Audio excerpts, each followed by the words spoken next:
All right, welcome back to the channel. I want to show you guys audio templates, and you can also save video templates if you want. So right now I have one called Audio Post opened, and what you do is you set up a project, and then you can save it in a folder. So let's go to our project manager here, and you can see under projects I have audio templates, and then I have a couple of projects under here.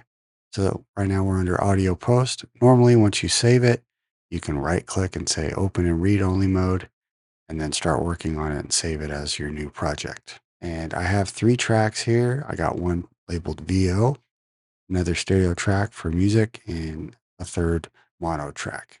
And then what's great about the template is you can have all these parameters set up ready to go. So channel 1, for instance, I have an input already set.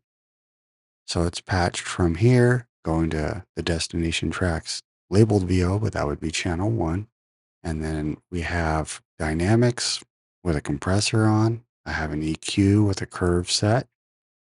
And then we have routing, panning, all that stuff gets saved. You could also put a limiter on your bus, any of these things. You could also save what's shown here.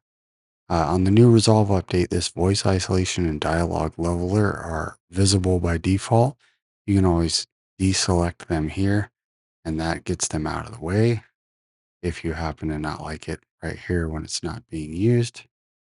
Normally, when you would open an effect and you would add one here, you could say channel, dialog processor, and it would populate here. But track effect is not just in a channel strip effect, it's the whole track. They added that in case you have it track wide, and that's just a new update for the 19 since they have a few new of those tools available. But now that you have the template set up, you could add more buses if you want. If you wanted like stems, change your inputs, adjust all your settings, and then you're going to go File, Save Project As, and it'll prompt you.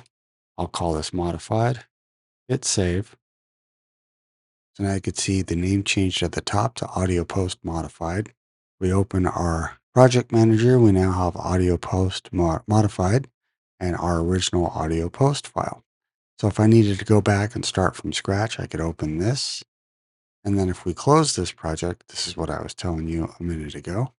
So now we have an untitled no project loaded in the background. We would go right click, open in read only mode. It's going to pop open.